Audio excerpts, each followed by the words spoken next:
Fran Foster, past master of Setauket Lodge. Welcome to our program of what it means to be a Mason. I have with me today the District Deputy for the Brockton 29th Masonic District, Richard T. Austin, and David Harte, the dental advocate for the Mass Dental Association. Today we're going to be talking about the Child Identification Program. You've seen some circulars around. It says CHIP. This is the most comprehensive program in the world. Does anybody know where it really started, the CHIP program? Well, I'm sure someone knows, but in Massachusetts here, there was a gentleman by the name of Stafford Sheehan, okay, who saw it in another state that it was running and brought it into the state of Mass somewhere around 96, 97. All right, this will be our 4th year doing it. Correct. And we've expanded on it each year. And this year we'll be having the Mass Dental Association working with us, taking tooth prints. Can you explain to our audience something of what the tooth print involves? Sure. The Massachusetts Dental Society came on board basically because there's so many children nowadays that have perfect teeth due to the advent of fluorides, also with the dental sealants that so many children have, and dental education. There's so many children that literally cavity-free, filling-free, so therefore they're also dental record-free.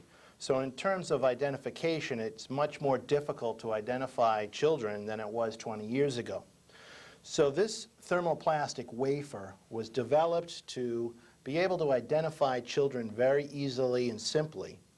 No two teeth in the world are exactly alike, just like fingerprints. So even identical twins have different tooth prints. And it marks the relationship of the upper teeth to the lower teeth and the width of the jaw. So it's a very exacting replica of what the dentition really is. What the real coup with this program is that we learned recently from the FBI trainer from the National Center for Missing and Exploited Children down at National Headquarters is that because we take this tooth print and the saliva on the tooth print when we remove it from a child's mouth, that the saliva also is a legitimate DNA sample. And on top of that, the FBI dogs are now trained to scent trace salivary proteins. So all of a sudden, this tooth print is not only an ID, but it's a scent tracer and it's a DNA sample. When we actually take it, we warm this thermoplastic material up to about 140 degrees, which is kind of warm, but it would not burn any child, and they simply bite into it. After that, we place it in a Ziploc bag and seal it. It's very important that it remains sealed. That way the DNA sample is preserved and also the salivary proteins were preserved. So after it's placed in the bag, we don't want any child playing with it or the parents to touch it. That way it preserves the integrity of the actual sample. So we're very excited about this. Unfortunately, there's over 4,000 Americans right now as we speak that have not been identified, believe it or not, and there's over 30 unsolved cases right here in Massachusetts, which is pretty stunning. So this is the Mass Dental Society's answer to come forward and come to the plate and try to protect our children. The Mass Dental Society has many times, with different programs, come into the community to help out less fortunate and help out with Dental Health Month activities to try to do the very best for the citizens of Massachusetts. So it's very important that this to be done then for the protection of the children throughout the state. Absolutely. We hope to do every child in the Commonwealth of Massachusetts, and this will give maximum peace of mind and the best chance for recovery for a parent. Now this is sponsored by the Grand Lodge of Masons in Massachusetts and the Prince Hall Masons also. Correct. And it's also in cooperation with the Massachusetts Dental Society, which has been very supportive, as well as the Mass Crime Prevention Officers Association. Part of this very significant program is to have the children fingerprinted. And most people know about fingerprints and how accurate and unique fingerprints are. No two fingerprints in the world are exactly alike, and just the same as in identical twins. So just like tooth prints, fingerprints are very unique and very diagnostic as far as actually identifying a child. Now, Rick, the first year you did it, we had, I think we processed over 2,100 children. Last year we processed 1,500 through the tapes. Is there any cost to this? Yeah, yes, there is. We started doing around 600. The program started years ago is strictly videotaping children. And as you well know, throughout Massachusetts and the country, local law enforcement officers were taking snapshots of kids and fingerprinting them. And what was different with this program and why we bought into it through Grand Lodge was the fact that we're catching children on tape. So we see their mannerisms, they can take computer enhancements of these children on the tapes and as they get older. And what we wanted to do is, this is a community service project for Masons to get our name out into the community. And so we decided that we didn't want anybody paying for this service whatsoever. So originally, we just had the videotape, and then we went into the fingerprints, and now we've gone on to the dental impressions. The total cost per child to us for just the supplies is around $2.50, but it goes well beyond that. In the last 3 years that we've been running this, our local district, which is made up of the 8 lodges that you know, have raised over $12,000 to run this program, and we've done over 5,000 kids in that 3-year period. So it does cost money, it does cost a lot, and the money is coming out of men such as us sitting here in this room, businesses, things like that. Yeah, I know I have written several letters to businesses in the area and gotten many generous donations from those businesses for the program. But my point is, the whole thing doesn't cost the parent a dime. Correct. We won't, as I said before, we will not accept money. Even if they tried to give us money, this is our way of providing back to the community. Excellent, excellent. Another point I'd also like to bring out with the dental impression is some of the parents, as they've come through the program, they've got younger kids and they feel, well, you know, we'll get it done this year, and then they're throwing these dental impressions out. I'm not a dentist, but Dr. Harte will tell you that the tooth print is like a fingerprint, and as long as they have one of their permanent teeth, this goes for the rest of their life. Am I correct? That's correct. That's correct. At age 2, children have 20 baby teeth, and some of those baby teeth will last until they're age 12. So even a child age 2, that tooth print would be diagnostic for 10 years until they're age 12. If a child is age 6, they have their 6-year molar, which is their first permanent molar tooth, and that should last the rest of their lifetime. So that's a critical tooth as far as the development of a child. We certainly recommend a child age 6 to have the 6-year molar taken around age 6 or 7. We recommend in general to have the tooth print taken every 3 years. And that's a good stage, because there are changes in the teeth, but there's certain teeth that will last a lifetime or a good amount of time. So that's important to have them taken on a regular basis. I have actually done a tooth print on a child 11 months old with 1 tooth. And I can't explain to you how reassuring that was to the parent to know that that child would be able to be identified for the next 6 years until that tooth fell out. Could you hold it up so they can... Once again, that's what a tooth print looks like. Just like fingerprints, every tooth has nooks and crannies, very unique to every individual, so that those nooks and crannies are diagnostic. And with modern technology, computer CAD/CAM photo cameras can be zoomed in, and this data could actually be transferred via computer to other parts of the country if necessary to make a positive ID on a child. Our state forensic dentist was at the Yankee Dental Congress in Boston this year and was very, very impressed with this. She does over 100 identifications in the Commonwealth of Massachusetts every year here in Massachusetts. And so many times it's the dental records that are critically, critically important. Another feature about the tooth print, which a lot of people don't want to think about, but trauma cases or burn victims. Certainly at the Shrines Burn Hospitals, many children sometimes are burned over 90% of their body, and we can save them at the Shrines Burns Hospital, and many times they can get a child that they don't know who they're treating because they're disfigured, they don't have fingerprints, but they would have tooth prints. Because the teeth are on the inside of the mouth and protected, even up to 3,000 degrees, the teeth can withstand that type of temperature. So it's a very, very powerful. The teeth are the most durable part of the human anatomy too, and that's important as far as diagnostic quality. Now, who is eligible? What are the requirements to have this particular chip video and tooth print done? The age groups are from, what, 2 to 18, I think it No, is? Age 18 and younger. 18 and younger, 18 okay. and younger, absolutely free. No files are kept on copy by the Masons, the Dental Society, or law enforcement. Everything that is taken is given right to the parent. Right to so the they are parent. the sole custodian of whatever happens. Absolutely. It's like an insurance policy. You sell insurance, you know. You hope you never have to use it. But if the need is there, you've got the equipment to do the job. Well, I think what we had seen is, you know, I had my kids, they all have it. It gives a parent, you know, that comfort that if something does happen, and we've heard stories of, a prime example was a family went on vacation to Disney World, and they brought these tapes along just in case one of their children got lost, that they could pass these tapes on to the security so they weren't looking at trying to describe what their child was like.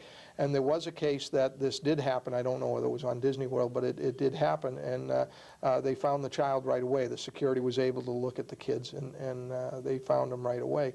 So, you know, there is some comfort there.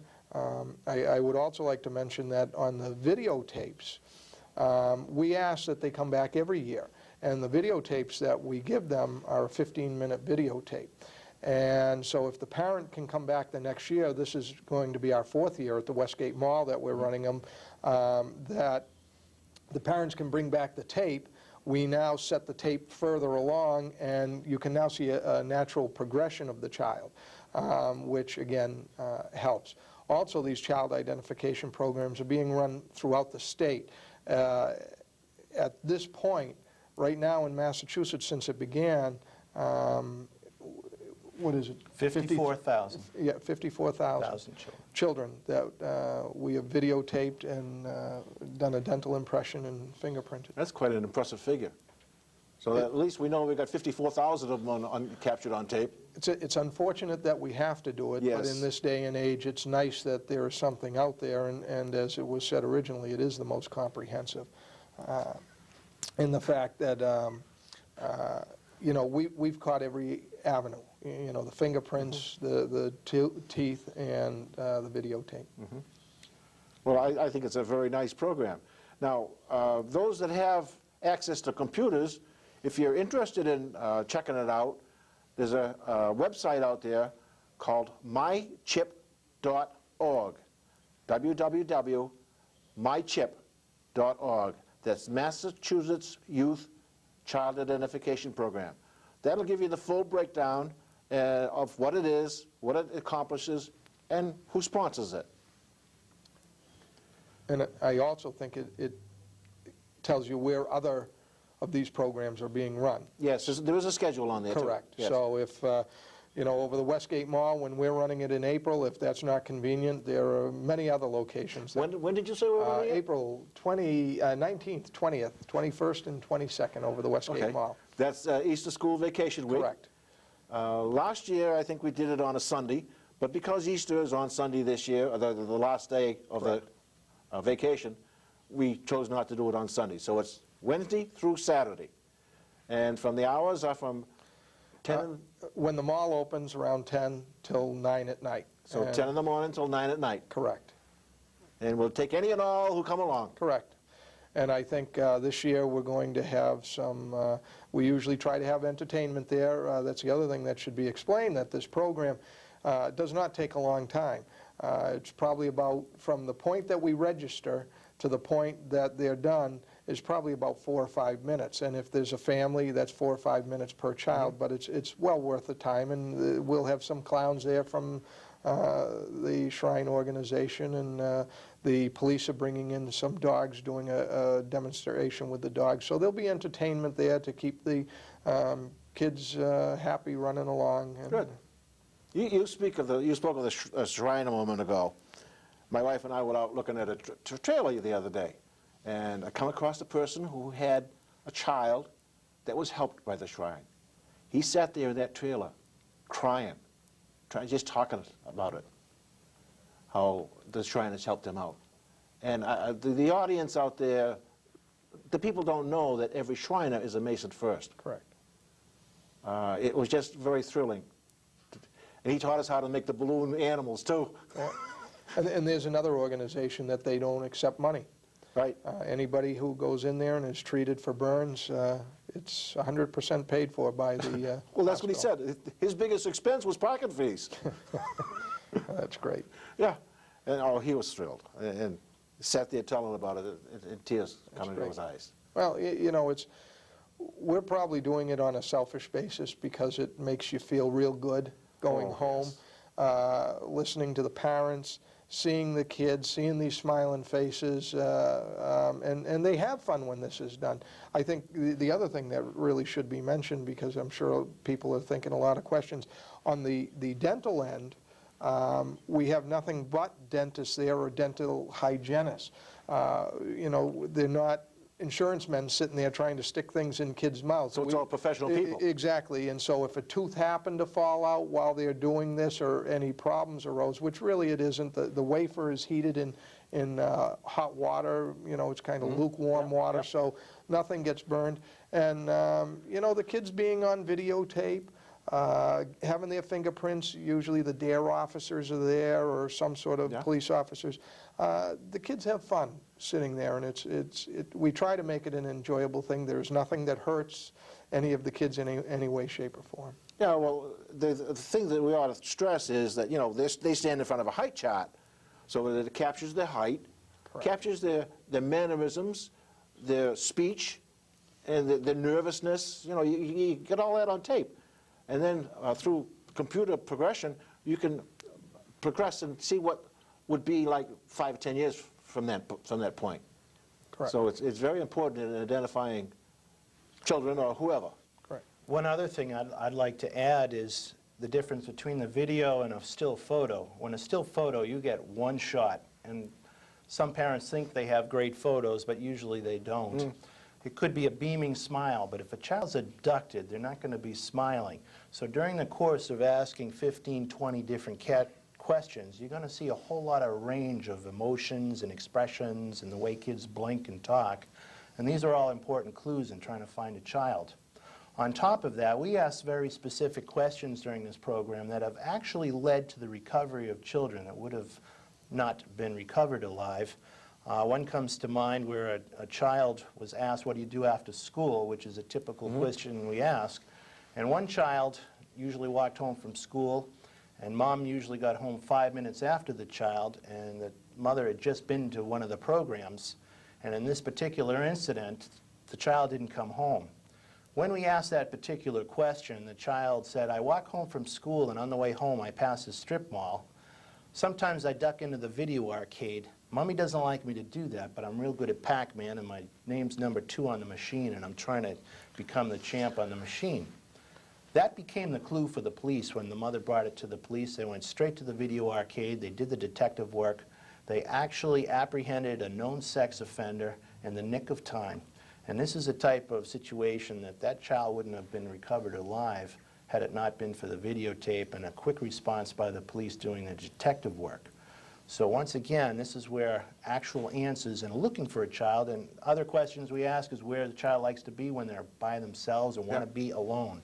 Some kids toddle off in real strange places or behind a rock pile, and it's not just an abduction. Sometimes a child in the winter could go out to play in a special hiding place, break a leg, and it's not being abducted. It's hypothermic reactions that all of a sudden could be the big threat for a child like that. So it actually gives places for the police and authorities to find children. So then the questions we ask do have an impact on the program. actually recovery. Yes. Excellent, excellent. Some of the questions have come out of the state police. Okay. And there have been some questions that have come out of psychologists, and this is how the original questions were arrived at. And the questions are important, but just as important is the mannerism. of the child. You know, whether there's a nervous twitch, whether there is a birthmark, we ask. You know, if they have a birthmark on their arm, we can focus right in on that, let them see it. Things like that. So, I mean, we're just hitting every angle of how to identify these kids if, God forbid, you know, the case. We hope it never has to be used. Correct. But I would urge all and every parent who is watching this show to come up to Westgate Mall during the Easter school vacation week and have this done for their children. And you have grandparents and our guardians come also. Correct, and that's what happens. And again, the one thing I want to focus on, because sometimes people, they're a little frightened to come over to us because they think we're after something. They think we want to charge for this program. They feel, you know, we might sell a list that we get. And as was said earlier, we don't do any of that. If you wanted to give us money, we will not take it. Everything, 100%, goes right back to you. You know, someone had brought up the point, you know, where there are double tapes of my child. No, there isn't. You're standing right with your child. That's the other important thing. You're with your child the entire time. If you come as a family, we put the whole family right there, right in the line. Mom or dad usually is standing on one side of the child, and on certain ages, we actually have the children sitting in the lap of the parent, and we're asking the parents the questions. And again, what we're just trying to do is see the mannerisms of the child and things like that. But there is no cost to it. There is no ulterior motive other than trying to help the kids and to get our name as Masons out there. And that's the bottom line. No, this is our way of saying here we are, and this is what we're doing. Correct. For the community. Correct. To help you out. Correct. Excellent. Now, you've worked. Yes, I've worked several of them. I'll be working this one. Yeah. And the one that we're running, to show you, we have 8 districts. 8 lodges in this district.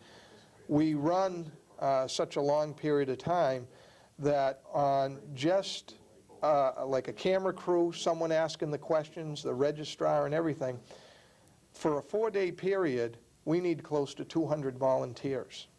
That doesn't include the dentists that bring their own volunteers in. We'll have the Rainbow Girls, the DMLA. We at times, you know, people come up to us and ask, can I help? This is quite an undertaking. There are a lot of people who are involved in this. And we have to, as a whole, get as much help as we can to deal with this. You say the Rainbow and DMLA are going to be involved. I spoke with the district deputy for the 28th Masonic District, and he said he would go down to Middleborough to pick up some DMLA and Rainbow. Correct. The police departments, do you know what police departments are involved in this? We have sent letters out to all the police departments in the area.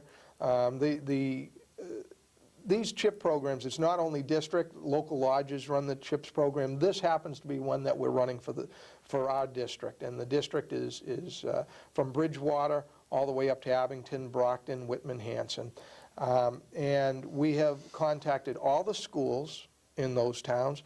Flyers are going home in all those schools. We send out over 60,000 flyers, and we also have contacted all the police in those towns. We also have the Sheriff's Department that is coming on board that helps with us. So again, it's not Masons or, again, an insurance men sitting out there trying to fingerprint the children. We have professionals that know how to fingerprint these children doing the job. So we're getting help from all aspects of society. And it takes a lot of help to do something like this. Correct. For the size program that we run, it takes us almost a year to get prepared for this. And what we're trying to do is be consistent in the fact that we've run it at the Westgate Mall continuously so people know they can come back. We've run it Easter vacation. So people know we're going to be there. They can bring those tapes back. They can do their kids. And again, there's a prime example that the Westgate Mall has donated all the facilities to us. They They've been very good to us, as well as local businesses donating money to get this running. Yeah, they've helped us out tremendously. And Media One has helped us out quite a bit too, because they let us take the cameras Correct. to do the job with. Correct. We run about 6 cameras, and we also, in running those cameras, we need standby cameras in case those break. And really, to run the program correctly for each camera, we need about 10 people. And that's per shift, because it gets tiring hanging over these cameras for 4 hours. And then ask the questions for 4 hours, see what happens to your voice. Yes, I know. I've been there, done that. Another aspect I'd like to add is that we have 450 dentists from the Massachusetts Dental Society on the South Shore. In addition, we have hygienists and assistants, both, which help out with the program. And some of the other programs, they're cross-trained, where they'll actually help out register and ask questions as well. So it really is a community event with Boy Scouts and Girl Scouts Correct. at some different events where different people from the community can really chip in and make it a family and a community type event, which is wonderful. Well, hopefully I can get this tape up to Brockton and Bridgewater to include those towns, and we can get some coverage and get some of the parents to come up and see us. Correct. I mean, this is a very important thing for them to do, and to protect the children. Correct. And also, we would like to say that if anybody wants one of these programs run, to please call Grand Lodge. There's an 800 number. 1-800-882-1020. There you go. I know it by heart. And, you know, if someone wants to run it in their schools, and, you know, if the Boy Scouts want to run it, we're more than willing to come out and try to get a successful CHIP program going. Oh yes, we can help out, because we've had the practice doing it. But this is well, it'll be our 4th year, and we've done quite a few of them. Correct. So we can train or do or whatever. Correct. When's the date again? April 19th through the 22nd, from 10 in the morning till 9 at night. Correct. Come on up and see us. Correct. Be a lot of fun. Oh yeah, we always have fun doing it. And of course there's going to be clowns there, as you said, the Shriners clowns, and the police dogs with the demonstrations. So there'll be things to do. How many of the dental impressions have been done at this point? Because this is fairly new on the... About 4,000 to date. I mean, this is brand new technology, which is exciting, so we expect that just to take off now. And no problems with those No 4,000? problems, none, not a one. Great. Of all the kids which typically have wiggly teeth, we haven't lost one baby tooth yet. Good. Good, good. I see our time is just about up. I thank you for watching. Rick, thank you for being on the show. And I thank you for having us here. Dave, Thank you again. thank you. And I urge all and every parent to come up to Westgate Mall from the 19th to the 22nd of April, from 10 in the morning till 9 at night, and get the CHIP videos done for your children. Thank you. Thank you for watching. Have a good day.